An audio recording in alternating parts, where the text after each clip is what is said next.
लोगों को कृषि के अतिरिक्त अन्य समय में रोजगार उपलब्ध कराने के लिए भारत सरकार द्वारा महात्मा गांधी राष्ट्रीय ग्रामीण रोजगार गारंटी योजना अर्थात मनरेगा की शुरुआत वर्ष 2005 में की गई थी। 7 सितंबर 2005 को इस योजना को विधि के द्वारा एक गारंटी दी गई थी कि प्रत्येक व्यक्ति को ग्रामीण क्षेत्रों में मांगे जाने पे सुनिश्चित रूप से 100 दिन का रोजगार उपलब्ध कराया जाएगा।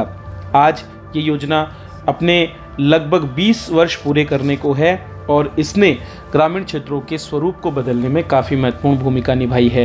योजना को 2 फरवरी 2006 को चिन्हित 200 जिलों में शुरू किया गया था और 1 अप्रैल 2008 से ये पूरे भारत में लागू रही है। इस योजना की अगर विशेषताओं की हम बात करें तो सबसे पहले बारी आती है उद्देश्य की, किस लिए इसे शुरू किया गया। तो इस योजना को शुरू करने का सबसे महत्वपूर्ण उद्देश्य था गांव के लोगों को रोजगार उपलब्ध कराना और समावेशी विकास को बढ़ावा देना।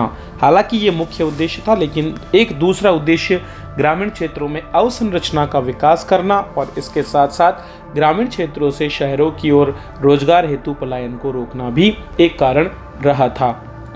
दोस्तों, इसकी प्रमुख विशेषताओं की अगर हम बात करें तो इस योजना के लिए ग्राम पंचायत के सभी स्थानीय निवासियों को योग्य माना गया है। योजना के अंतर्गत पंजीकरण कराए जाने के 15 दिनों के भीतर फोटो युक्त जॉब कार्ड का निःशुल्क वितरण किया जाता है।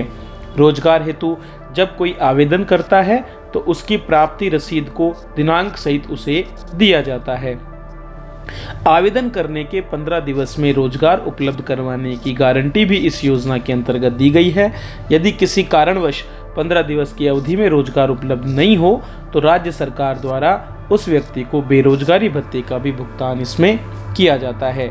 गांव से 5 किलोमीटर की परिधि जो है उसी में जो है रोजगार देने की प्रयास किए जाते हैं।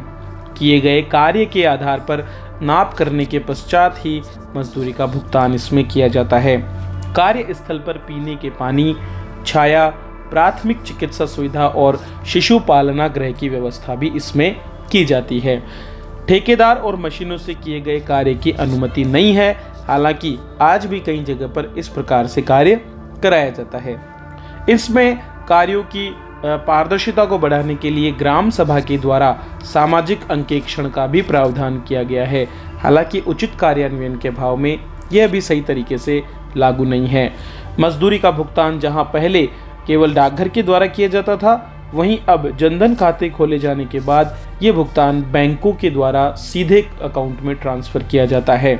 इसके अंतर्गत एक प्रभावी जन अभाव अभियोग निराकरण प्रणाली की स्थापना भी की गई है।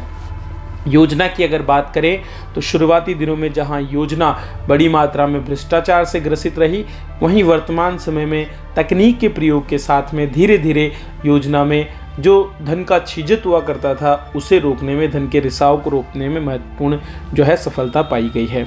इसी क्रम में राजस्थान में मनरेगा के अंतर्गत ही एक नई योजना मुख्यमंत्री ग्रामीण रोजगार गारंटी योजना भी शुरू की गई। बजट 2022-23 में 100 दिन का कार्य पूरा करने के बाद अतिरिक्त रूप से 25 दिवस का रोजगार राज्य मद से दिए जाने की बात की गई। हालांकि ये केवल कुछ ही क्षेत्रों में, जिनमें 12 जिले में निवासरत सहरिया एवं खेरुआ, उदयपुर जिले में निवासरत कथोड़ी जनजाति के परिवार तथा राज्य के विशेष योग्य जिन श्रमिकों को इसमें और भी 100 दिवस का अतिरिक्त रोजगार देने की व्यवस्था की गई है। तो ये है दोस्तों नरेगा के अंतर्गत दिए जाने वाले लाभ और एक महत्वपूर्ण ग्रामीण विकास की योजना के रूप में नरेगा का महत्व। धन्यवाद।